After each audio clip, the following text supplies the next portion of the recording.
Civil Media.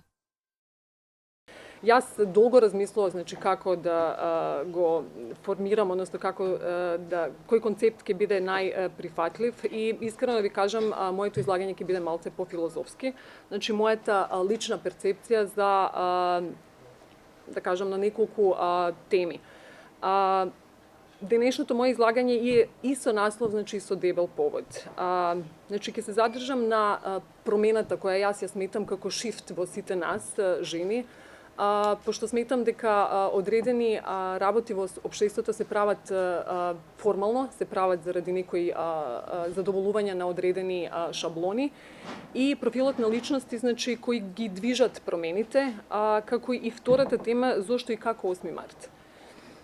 Koji se tije heroini, znači kako se sozdavat? Da li se tije samo žrtvite koji v moment se sprotivstavile na nepravdate i posthumno gi spomnuvame ili se to site ženi, znači koji počustuvale, no imale hrabrost da se sprotivstavat na vsadenite percepcije i stereotipovi za ulogata na ženata v obštestvetu.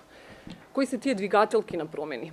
Pa tokmo istite koji se prepoznavat, znači koji je prepoznavat potrebata da se smenat, da го сменат обштеството и после тоа со само мотивацијата да ја одржат кондицијата на константна промена. Пошто мислам дека ние всушност треба цело време да се менуваме, значи цело време да препознаваме потреба за одредена промена во обштеството. Првен тргнувајќи од самите себе. Секако тука зборам за конструктивна промена на свеста, освестување, будење и признавање. Сакам исто така да кажам, значи, ви кажувам дека ова е моја генерална перцепција на универзалната тема и сакам да кажам дека има значителен недостиг на разбирање на културните, политичките, економските аспекти на неравноправноста на жените во однос на мажите и некогаш некако и ние самите тешко ги препознаваме. Понекогаш можеби не сме свесни дека ја доживуваме на сопствената кожа, но некако традиционалниот начин на размислување не спречува да ги препознаеме тие дискриминации. Можеби од една страна е дека зашто феминизмот е стигматизиран и со самото тоа се губи значителна платформа за отварање на темите за проблемите и предизвиците специфични за жените. Значи, мислам дека им се ускратува, значи, тој простор за критично расудување и со тоа и делување.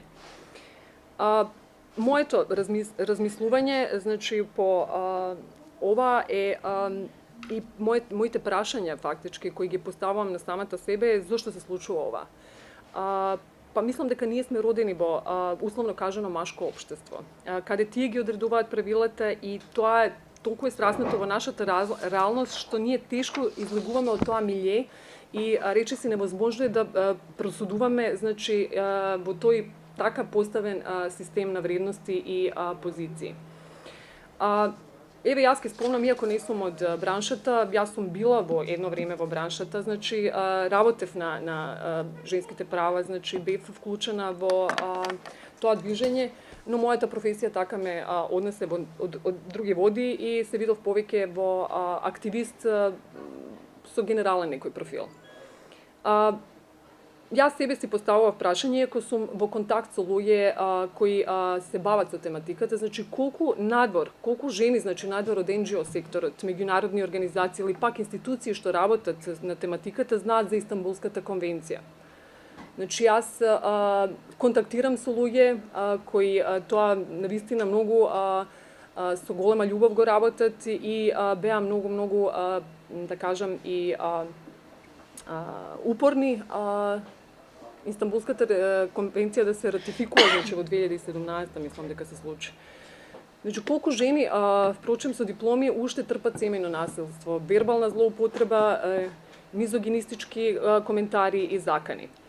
Случајно некни гледав телевизија и видов дека има една одредена случка што се случи во Србија, значи тоа е во една општина Брус, каде што градоначалникот фактички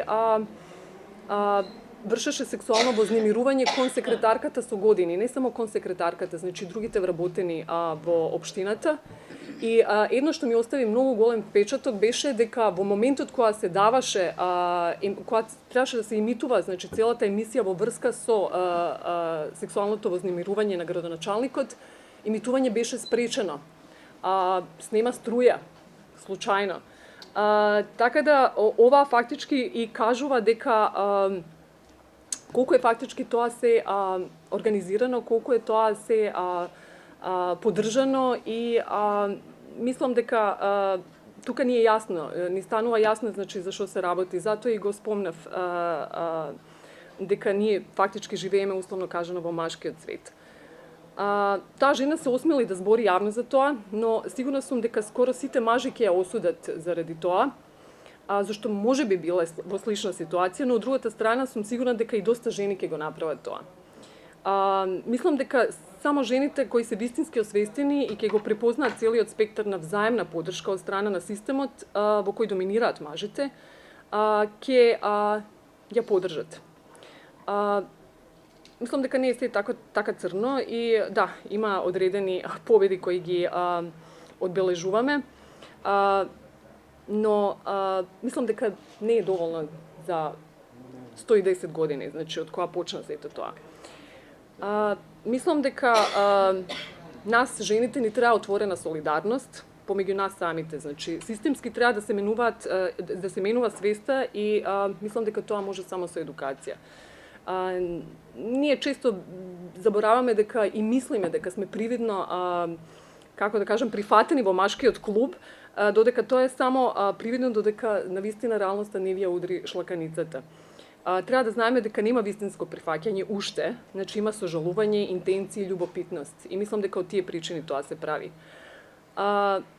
Зошто ние не смееме да го заборавиме 8 март? Па тоа е баш заради тоа потсетување на таа константната борба, значи против нееднаквост, за правата, за раководните позиции, носители на промени и да не го претвараме во кичера и бесконечна комерцијализација која завршува со прослави, бесплатни ручеци, цвеќе, чоколади, ефтини, скапи поклони и 24 часа слава. Значи, тоа е нешто што навистина било и уште се случува во нашата реалност.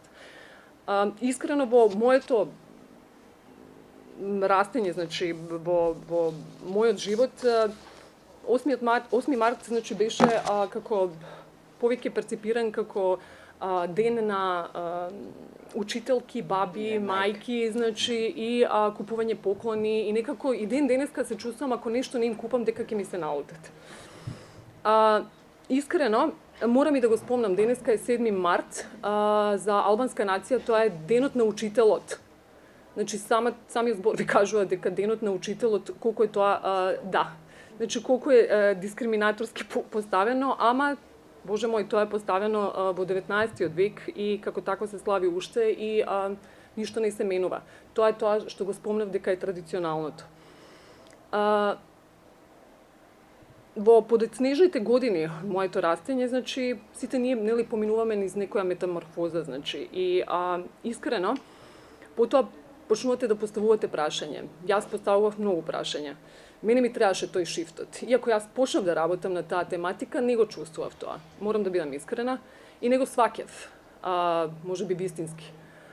Се додека запознав човек на лет кон Њујорк, човекот беше професор на универзитетот во Њујорк, и тој ми кажа дека тој е феминист. Значи ова се случува пред 20 години.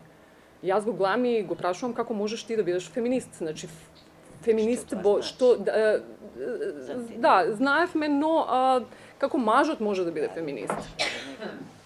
Така да мислам дека во тој момент јас успеав некако да ги пребродам тие шаблоните и да излезам од таа гасеницата на општествените лимити и фактички да одлучам дека мојот живот ќе биде my way. Има една изрека на Кетрин Хепбурн и тоа морав да го напишам. Ако им се покорите на правилата, ќе ја пропуштите забавата, таа кажува. И навистина, значи, ако цело време сме во шаблони, малце ни е тешко дека ќе ни биде интересно во животот.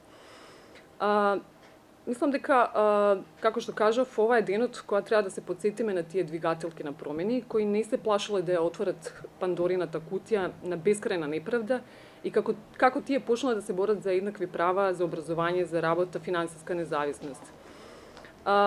Иако овој ден е дефиниран и уште го знаеме како празник на жената и така широко прифатен, сметам дека ова е денот на сите луѓе кои веруваат дека секој човек има еднакво право на живот и општествена еднаквост без разлика на пол, расата и верата. Цивил медија